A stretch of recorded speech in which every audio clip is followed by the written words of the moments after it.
Assalamualaikum warahmatullahi wabarakatuh. Jumpa lagi dengan saya di channel YouTube Isran Law.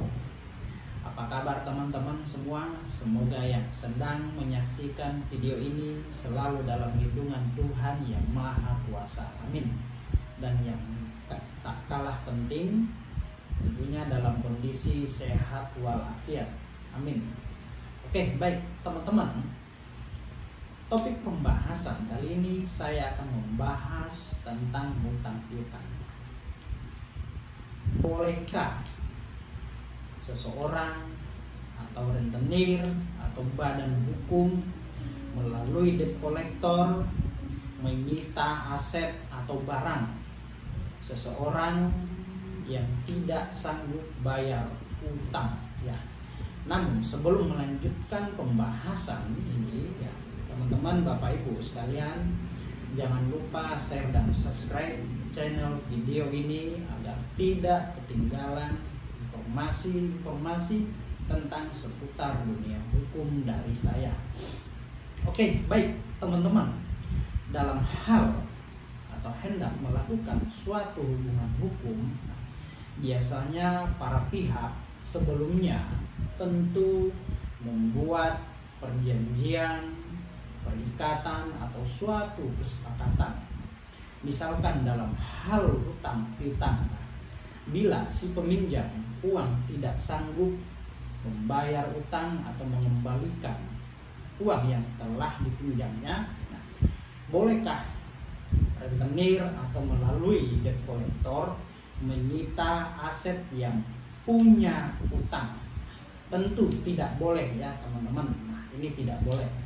Nah, kan sudah ada di dalam perjanjian dan telah disebutkan di dalam perjanjian, jika tidak membayar utang maka aset yang telah dijaminkan, ya, atau disebut di dalam perjanjian, ya, bisa disita dan menjadi milik si pemberi utang. Nah, ingat ya teman-teman, dalam hal melakukan sita menyita atau melakukan eksekusi itu ada aturannya, ya. Jadi tidak serta-merta teman-teman harus melalui proses pengadilan, ya, karena aset yang dijaminkan, meskipun disebutkan di dalam perjanjian, itu tidak boleh kita sita atau eksekusi dengan sesuka hati, harus melalui proses pengadilan terlebih dahulu. Nah, ketika hendak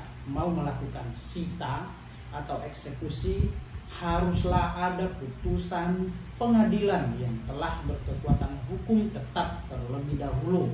Nah, ingat ya teman-teman, jadi meskipun telah disebutkan di dalam surat perjanjian atau kesepakatan terhadap objek atau jaminan suatu aset, nah, ketika seseorang tidak sanggup membayar utang, nah, maka tidak serta-merta atau tidak boleh melakukan eksekusi, melakukan sita terhadap objek jaminan tersebut ketika seseorang tidak sanggup bayar utang, ya. Ingat ya teman-teman, eksekusi atau sita jaminan boleh dilakukan apabila sudah ada putusan pengadilan yang telah berkekuatan hukum tetap. Nah, itu teman-teman poinnya, ya. Nah, polisi saja atau penyidik, ya, dalam hal hendak mau melakukan penyitaan terhadap suatu barang bukti yang diduga ada kaitannya dengan suatu perbuatan tindak pidana, maka langkah yang harus dilakukan oleh penyidik tersebut adalah terlebih dahulu harus melakukan izin terlebih dahulu kepada ketua pengadilan negeri, barulah dapat melakukan penyitaan terhadap barang, ya. Itu teman-teman, penyidik aja ketika hendak mau melakukan penyitaan terhadap suatu barang bukti yang diduga ada kaitannya dengan suatu peristiwa tindak pidana, maka langkah yang paling utama yang harus ditempuh oleh penyidik tersebut adalah harus izin kepada ketua pengadilan negeri. Jadi tidak serta-merta ya teman-teman melakukan sita terhadap suatu objek ya. Nah, apabila ada seseorang, entah itu rentenir, badan hukum atau melalui debt collector telah melakukan penyitaan, merampas secara paksa, menguasai aset objek seseorang, nah, maka bisa dituntut secara pidana, bisa dilaporkan teman-teman ya. Nah itu ya, jadi ingat, penting untuk kita ketahui bahwa dalam hal utang piutang ya, seseorang yang telah gagal bayar atau tidak sanggup atau tidak mampu membayar utang atau telah membayar utang, maka objek jaminan yang telah disepakati atau disebut dalam suatu perjanjian itu tidak boleh serta-merta dilakukan eksekusi, tidak serta-merta dilakukan proses sita terhadap objek tersebut. Nah, maka haruslah terlebih dahulu melalui proses peradilan.